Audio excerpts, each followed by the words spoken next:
Good morning, shareholders, and welcome to this results presentation for the year ended 28 February 22. The first slide deals with the sum of the parts. Having changed our accounting principles to that of an investment holding entity, this is the key measurement that we look at. And you can see the past year was actually a very good year for us, with the sum of the parts increasing by close to 36%.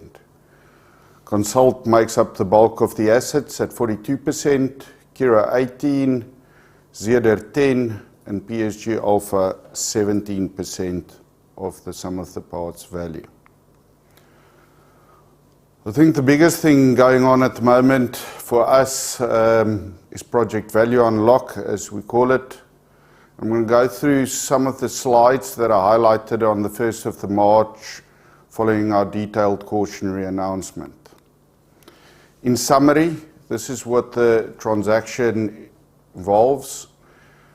It's the unbundling of PSG Group shareholding in PSG Consult, Kiro, Kaap-Agri and CANS, as well as 25.1% of the shares, our shares in Stadio. And then following that, we've made an offer to repurchase all of the PSG Group shares from exiting shareholders, except those of the existing management of PSG Group, Psg Alpha and the founders and their immediate family, for a cash consideration of 23 Rand per share. The plan is then to delist PSG Group from the JSE. This slide is included in our results announcement. It details the unbundling ratios of each of the companies at the closing price and how it converts to indicative value per PSG Group share in the third column. You can see the value attributable to the unbundlings is 92 Rand and 59 cents. If you include the 23 Rand repurchase price, one gets to a total anticipated value of 115 Rand and 59 cents.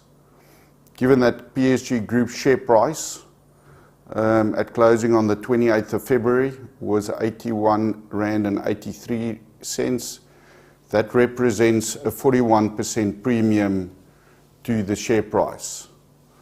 Obviously, the unbundling ratios would move as the share prices move on a daily basis. And at 21 April, the last date before the results were released, the value of the unbundled holdings had shrunk to 86 Rand, but that can change as the share prices move, and you can see PSG share price has closed the gap to quite an extent. Just the rationale again. I know I did many of these slides on the 1st of March. It really deals with investment holding companies falling out of favor. This slide includes the general discount of the South African investment holding companies. You can see the average is about 41% at the moment. This is not just a South Africa phenomena, this is a global issue that investment holding companies have. Now, over the years, the key reasons why investment holding companies are trading at a discount, this is in my conversations with shareholders, especially the institutional shareholders, is they don't like the fact that investment holding companies have permanent capital. They say that it affects the decision making of the management groups. Just out of interest, over the years, PSG has paid 6.2 billion of dividends, 0.7 billion of special dividends, and the unbundling of Capitec was a big move that was undertaken in 2020, which created an additional 21 billion for shareholders. So I don't think we can be accused of not doing the right thing for shareholders. The tax trap, and I'll get back to it in a little while. This is clearly an issue that all investment or most investment holding companies have. If we do sell the asset, there's CGT payable. In PSG context, that's about 3.4 billion, which would result in a 13% reduction in some of the parts. And to get the cash to shareholders, that will constitute another 20% dividend withholding tax for the ultimate individual shareholders. The permanent capital and sometimes get accused of making poor investment decisions. I don't think we can be accused of that. Since the current management took over in 2010, the compounded return was 28% per annum on a significantly bigger company. But if we look at PSG since its inception, and we're very proud of this record, it was a 38% compounded return over a 23-year period. Excessive fee structures at the holding part, again, we cannot be accused of this. Based on our sum of the parts and market cap as of 28 February, the fees at the center, or the net cost at the center, was 0.05% and 0.07% respectively, and this is significantly lower than what actively managed unit trust managers charge for the investors. Further accusation is made that we have too many listed entry points. This is a red mark for us. It's part of our DNA. And unfortunately, 91% of our sum of the parts is made up of listed companies. So it has become better for investors over the years to rather invest directly into the companies than to try and understand the business as a whole. The discount dilemma, I went through this in quite a bit of detail last time around. Once you start trading at a discount, the key rationale to being listed is to access the capital markets. A holding company gets very little benefit from the marketing element of being listed, and it's purely an issue. If we raise 100 Rand of equity, which would already be at a 30% discount, the next day that same cash would be worth 70 Rand. Clearly, that doesn't serve any shareholder well. You can potentially argue that you can raise money via a rights issue, but it's severe dilution for the shareholders that are not able to follow at that stage. What it results in, and I can see it from our own team here, is that you start conservatively managing the portfolio. We believe on a prudent basis you should retain a cash buffer from either funding lines or real cash that constitute 15 to 20% of the portfolio. This is to be in a position to support the underlying investments. Obviously, holding cash results in lower yields. You become tentative in making new investments because once you've invested the cash, you've got no way of getting more funding in place. So inactivity is likely to make investment holding companies unexciting. And then not wanting to return cash to shareholders to preserve funds, it's almost the same point as the previous one, but it reinforces shareholders' irritation with the concept of permanent capital. And if you take all of this into consideration, it reinforces the element that investment holding companies should potentially trade at a discount. Then there's the issue of the tax trap. As we've demonstrated previously, there is a tax trap. I mean, this is illustrative, this slide. If we were to sell all of our shares at the current value, then this is what it results in. The sum of the parts as published was close to 27 billion. We would have to pay the capital gains tax of 3.4 billion. And then to pay the cash, there would be another 4.7 billion that goes to the tax man. If you look at it on a per share basis, the sum of the parts actually reduces from about 128 Rand to just under 90 Rand following all the taxes that have to be paid. This is approximately the share price that PSG traded at prior to Project Value Unlock, the cautionary announcement. So perhaps maybe the biggest reason why investment holding companies are trading at such a discount. This is another illustrative example.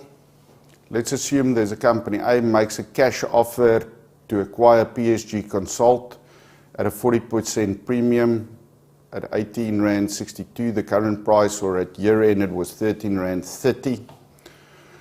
You will see on the left hand or the middle column, our current value is close to 11 billion. If it's at a 40% premium, we'll get 15 billion. Then we have to pay the CGT. I have assumed for this example that there's no base cost for Consult, but this is purely illustrative purposes. Again, we'll make a post-tax profit of close to 12 billion, and then you have to deduct the dividend withholding tax. As we see it, and obviously everybody's tax position is differently, but the biggest losers would be almost 50% institutional shareholders, as they do not pay tax when they sell shares in a fund. And in most instances, if they receive a dividend, the fund has to distribute same to the ultimate unit holder net of dividend withholding tax. So if we didn't unbundle, then the effective price as we see it is 44.73 Rand. However, if we unbundled, the institutional shareholder would get 72 Rand. So clearly for institutional shareholders, it's better if the shares of listed entities are unbundled.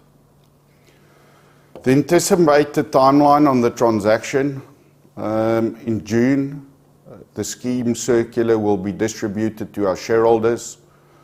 Sort of end of May, early June, CANS will list on the JSE. Shareholders will vote on the scheme in July. And in August, the unbundlings, if approved, will be done. We will repurchase the shares from exiting shareholders, and we will delist from the JSE. There are still some conditions precedent. This is a summary of the major ones. Clearly, shareholder approval is key here. There are numerous regulatory approvals that we have to adhere to. TRP, JSE, exchange control in terms of unbundling, and Competition Commission at PSG Group as there's a change in control. Then we've got disqualified persons shareholding may not increase by more than 10%. I'll deal with that a little while later. Then there's various internal restructuring steps, and obviously the CANS has to list on the JSE. On the disqualified person shareholders, I must say in my personal opinion, this is an absurd piece of tax legislation. It brings in risk in terms of unbundlings, because the tax is written in a way that the company has to pay the CGT on behalf of so-called disqualified persons. That means all shareholders pay because we have these disqualified persons. Now, to explain what they are, these are retirement funds, PBOs, and foreign shareholders. And on an individual basis, they may not hold more than 5% of the issue of the unbundled company or the company doing the unbundling, PSG Group. The current CGT has been calculated on our current disqualified persons. The only shareholder that we likely to have post the unbundling is the GEPF, earning 12.9%. The CGT liability as at 28 Feb on their, because of their holding in us, is 156 million. However, I'll get to it just now, if we get additional of these disqualified person shareholders, the liability will go up in terms of tax. If this is a foreign shareholder, then dividend withholding tax would also be payable. We've included as example, if it's a US person, then this calculation is done at 15%. So on the slide, and the government pension funds, if they were to increase their stake, you can see our best estimate of how the CGT would increase. On a per share basis, you can see the effect on a rand basis, and then the proposal in the firm intention is that we would reduce the cash portion and all shareholders will bear the burden. On the right-hand table, we have if a foreign shareholder were to acquire a 5% stake following this announcement, and we were to be liable to pay the CGT and the dividend withholding tax. And remember, this is over and above the 156 million that we already have to pay because of the GEPF's holding. Then we would adjust the price as per the right-hand side of that table. So clearly, we would encourage people that are disqualified persons not to bring additional liabilities to the company, so that the price that we pay to shareholders or exiting shareholders is 23 Rand per share at the end of the day. Then just shortly on our companies in the portfolio. We're quite fortunate position. Consult is our biggest business in the group, and they had a wonderful year. The headline earnings increased by 32%.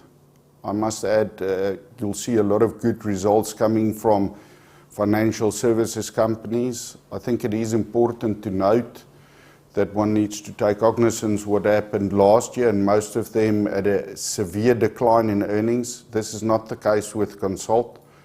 Last year they increased their earnings by 8%.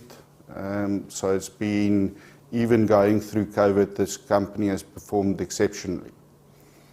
Wealth management had net inflows of 20.6 billion, increasing their assets under management to 273 million.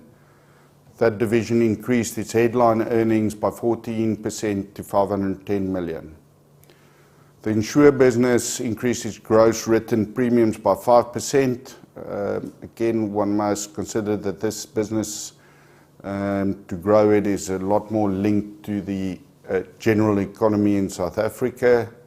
So the fact that we've grown by significantly more than what our economy is growing at the moment was a great achievement. Western National had a great underwriting year with the net underwriting margin at 18.5% compared to the previous year of 15.3%. However, the division that had an outstanding period was asset management. There are more slides in the Consult presentation, going from exceptional performance in the division with significant performance fees being achieved for the period. The division's earnings was up 133% to 244 million. On Kiro, I'm going to spend a little bit more time on this. This is detail coming from their presentation. I just want to highlight a couple of things. So this business was doing quite well up until December 2018. You can see the increase in EBITDA margin and good increases in the recurring headline earnings per share. Then going from 2018 to 2019, we actually invested quite a lot in the business given the good performance. We opened up 7 new schools and we acquired 5. It had a small impact on the recurring headline earnings, but we were investing for growth and the EBITDA margin. But unfortunately, the timing was horrible because we then went into COVID, and this business was exceptionally hard hit, given that we had a huge percentage of our learners were in pre-primary. It's simply not possible to give online education to them, and we had a lot of learners leaving the operation and bad debt spiked. There was also no ancillary income as schools were effectively closed during this period. We do believe things are turning around for the current year. I myself have kids at school. Over weekends, there's a lot of sport going on again. People are back in classes. So hopefully we will see a very good year from Curro for the year ending December 2022, as it comes off a low base. And in years to come, this company needs to perform well.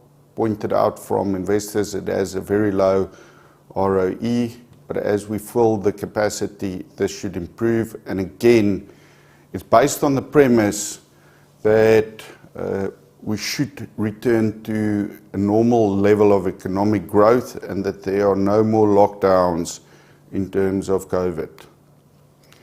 This is a very positive slide for me.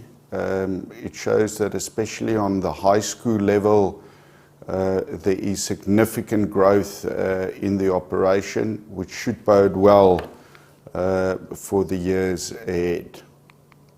Then get to Zeder. They've had quite a bit of corporate action, especially in the last couple of months. They have traded under cautionary for almost a year, but in March or end of February, they announced that they were bundling their stake in Kaap Agri. They've done it now.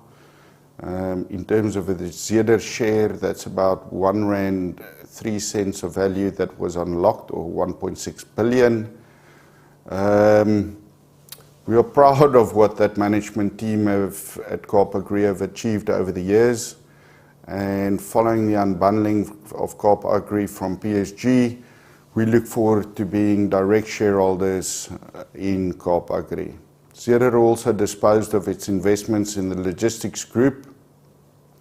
The total value of the transaction is just short of 1.6 billion, and we have so far received 1.35 billion. The remaining outstanding amount is deferred and based on extension or renewals of certain agreements. Zeder, as a result, declared a special dividend of 92.5 per share. It's quite a busy slide, but if you go down to sort of the bottom over there, February 2019, which was before COVID, the implied share price at the same discount as where we trade at the moment was R4.23. Currently it's R2.02 per share, but then if you look, we paid a big special dividend in Feb 2020 as a result of the sale of Pioneer. Further special dividend of 20 was paid last year. We've got the 92.5 special dividend paid this year, plus the unbundling of Kaap Agri of R1.03 means a 53% increase that we've had since the R4.23. And the total value unlock, you can see on the right hand side, was 7.2 billion. So the team has done very well. Just on their projects, in South Africa, agriculture conditions remain mostly favorable. We've had good rains throughout the country. Unfortunately, the Russian-Ukraine conflict will have an impact. We've already seen it with the spike in oil and petrol prices. This will mean that one of the key inputs, being fertilizer, will become significantly more expensive, and in some instances they might struggle to get same. But what's been most affected, and we've gone through this in quite a bit of detail with some of the underlying companies within the Zeder group, is the effect that COVID has had on the global supply chain, and the resultant inflation pressure from this. It means if you're exporting soft commodities, it's more expensive, but also the quality has got the potential to drop. Then at this stage, I mean, this comes from their presentation, they've withdrawn their cautionary. There are still a couple of third parties interested in some of the Zeder assets, but there's nothing firm. If that changes, we will inform the market. The overall strategy remains the same, is to create value for Zeder shareholders. I thought I'd include this slide. It was sent to me by the CEO of Capespan, and this is the port in Shanghai. There's something like 500 to 1,000 ships waiting to get in the port. And this type of bottleneck spills over to the rest of the world, because now ships are arriving late, and it's part of this whole supply chain. So just having read a little bit about it, so Shanghai has gone into severe lockdown again, because the Chinese government has got a zero tolerance towards COVID, and as infections picked up, they locked down the city again. But clearly this sort of picture isn't normal in the world. It is a busy port always, but this is an unnatural position. If you then go to Psg Alpha, over the last 7 years, they've grown the portfolio at a compounded rate of close to 12%. The total value of the portfolio is 4.6 billion. There's no gearing in the portfolio, and all the operating costs are carried by PSG Group. This is a summary of how the 4.6 billion is made up. The two largest investments are valued using the listed prices. Evergreen is valued on a NAV basis, Optimi on a PE multiple, Energy Partners on an EV/EBITDA multiple, and the others have got various valuation techniques. I think this is a fair reflection of value.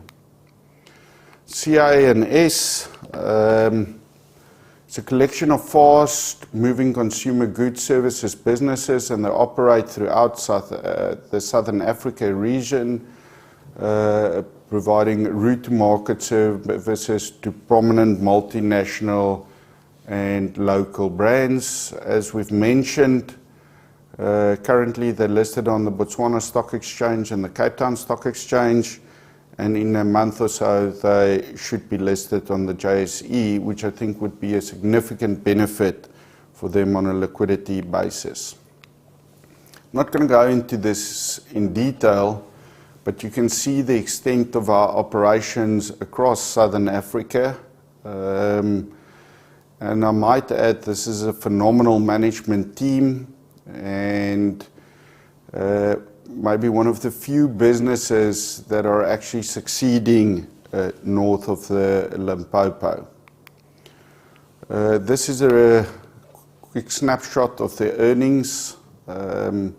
And you can see the phenomenal growth they have had since 2014. They were also affected by COVID. A big part of the distribution is alcohol, and you can see the effect that it had in 2020. But even considering that, they've shown growth. So I myself am quite excited to hold this share directly post unbundling. Get to Evergreen, our retirement village. It's an integrated developer and owner and operator of lifestyle retirement villages. And we do it on a life right basis, which is in effect interest-free loan while the ownership of the property remains with Evergreen. So how does this business make money? We make fair value gains on completion and normal developer margin. The team sits within Evergreen, and then there's the fair value gain on existing units. It has been 2 very tough years, considering what's happened in the property market. Our valuations are done fairly with third parties, looking at 1/3 of the portfolio every year.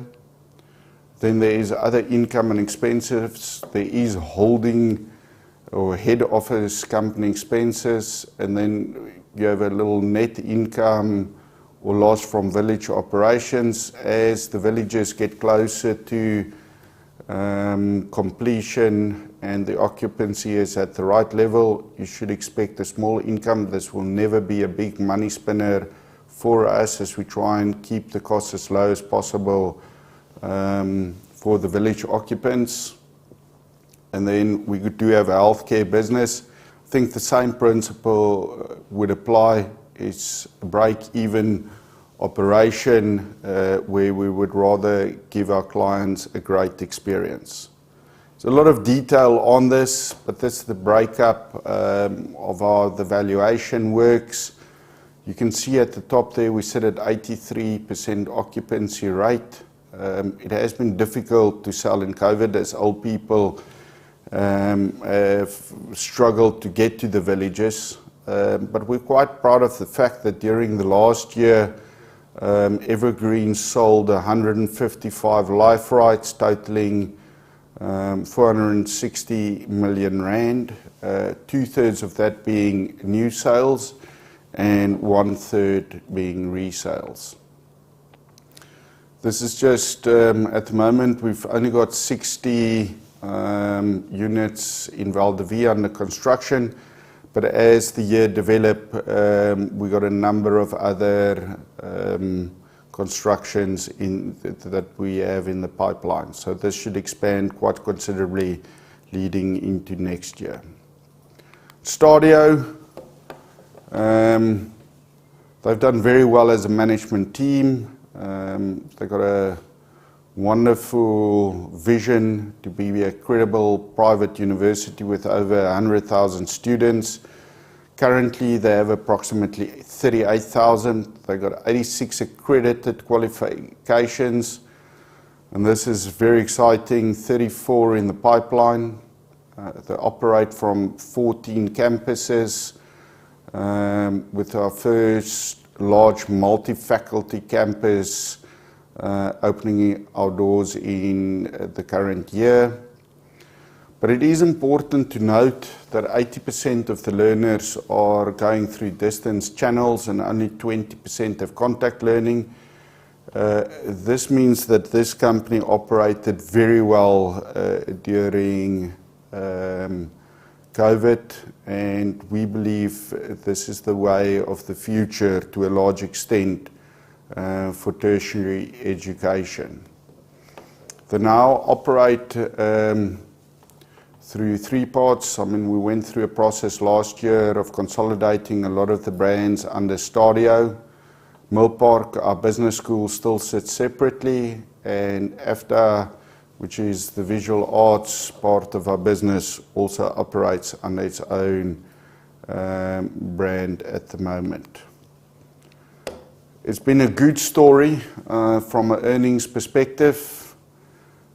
So as I mentioned, student numbers currently up 9%, with core headline earnings increasing by 24%. And as I already mentioned, there was strong growth in the distance learning side of things. Optimi, it operates through 4 divisions, and through its education courses and the services it provides, I think we service well over 200,000 learners per year. The core part of the business is what we call Optimi Home. It's providing services to children doing homeschooling or getting serviced by tutors. There we've got over 30,000 learners. Then we've got a college doing distance learning. There's about 6,000 students. And then we've got different learning solutions, and this is how you get to the 200,000 total learners. Is we've got various teacher and learning solutions that we provide to schools, and we've got over 1,800 schools that we are serving. And then we do corporate training as well. A lot of this is adult matric. So it's again trying to prove the country that we are operating in. And there we service more than 500 businesses and public institutions. I've already mentioned some of this. We are South Africa's largest homeschooling business. And you can see the growth over here and the valuation technique that we used. But it's solid, strong growth that we've experienced over the last couple of years from Optimi. Energy Partners is a fully integrated private utility. We've got a big solar business. Then we focus on refrigeration and steam. And then overriding these two, and this is where a lot of the monetary comes from, there's an energy intelligence business. We do not, at this stage, work with government. These are assets that we own and operate, and we focus on the commercial and industrial part of the market. The business operates two sides. There is an operational side of the business. This is where we build it, maintain the assets. We also do various cash projects. We make a normal GP margin. But we are by far the more focused on building an investment business. This is where we own the assets and either sell electricity, steam or cooling to our customers. If we focus on the top side of this slide, you can see the growth in the book. Since 2017, we've grown our commissioned assets from about 52 million to the current 450 million. But as at year end, there were another 233 million of work in progress assets, which on completion will bring the book to just short of 700 million. You can see at the bottom that the yields are good, and hopefully as deregulation happens, unfortunately brings more competition, which is going to make sure we're better than them, is to build a portfolio of assets of a couple of billion. Not going to spend a lot of time on the other investments.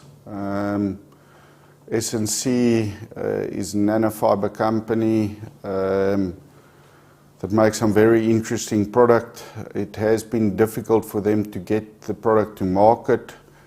Carter is our innovative company focusing on selling new cars into the market. Proves provides mining services, and Spirit Capital is a smaller investment company sitting under us. They specialized in leverage buyouts. I thought I might include this slide. It's just on the value creation. It's similar to what Zeerder showed. So in February 20, just before COVID hit, our share price was 186 Rand and 60 cents. You can see the change with the unbundling of Capitec in terms of PSG shares that constituted 290 Rand, and the RUM traded at 81 Rand 83 as at February 22, and you can see the greater value unlock with the final piece of the puzzle being the transaction proposed. It means that over the last 2 years, the value creation for shareholders have been over 120%.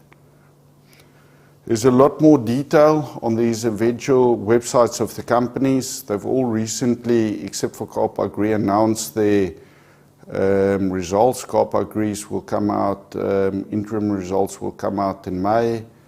but there is a wealth of information there that you can explore as investors, and especially as a lot of these assets are going to be unbundled if the transaction is approved. Please go and have a look and make sure you're happy with what you're getting, but you in any way own it through PSG. Thank you very much. We'll take a couple of minutes and wait for questions to come in, and then I will try and address it as well as possible. Thank you very much.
Thank you, Piet. Yes, I think the first is more a statement than a question. Thank you, Mr. Mouton, for the value your group has created over many years. We appreciate it. And then the second one is hopefully astute investors such as institutions will not intentionally sell to disqualified shareholders. Do you agree? I agree with that statement. Obviously, I mean, from that perspective, I do think if there were hedge funds that wanted to come in and try and play an arbitrage game over here, given the unbundlings, I don't see it as such a major risk, because obviously they will see it that the cash consideration goes down if they acquire more than 5%. And it's very difficult to hedge the total transaction. I just think it's a little bit more complex, but it is a major risk. And as I explained, the tax legislation is absurdly written, so we can only deal with it as it is written. And now the facts, and everybody understands it, and hopefully shareholders, current and new, as it changes maybe in the next couple of months, will understand the implications of their actions.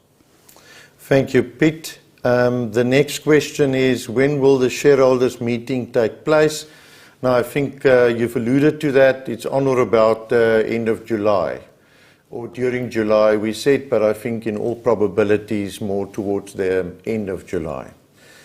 The next question is the unbundling and buyback linked? And I think I can answer that with your permission. Yes, it is linked, and both need to be voted for in order for shareholders to receive the unbundled shares and cash. We're going to give it another minute and see if there's further questions. Otherwise, we can conclude if there's no more questions. I see nothing on the screen yet. We have gone through this session before, so there have been questions for those shareholders that want to revisit that previous YouTube link. They could do that and revisit some of the questions that's been asked at the previous occasion after the detailed cautionary. And I think also, Johan, maybe if somebody has a very specific question, you can either contact myself or Johan Holshausen, and get specific clarity on any of the issues. We'll more than willing sit with you and take you through the details. Yes, the question link will remain active, so that if you think of questions later on or after you've perused the announcement in detail or the circular, you're most welcome to post questions on that link, and it will come through to me. Shareholders, thank you very much for listening to the presentation today. Hopefully by August we can conclude on the proposed value unlock present transaction. Thank you very much. I'll see you at the general meeting.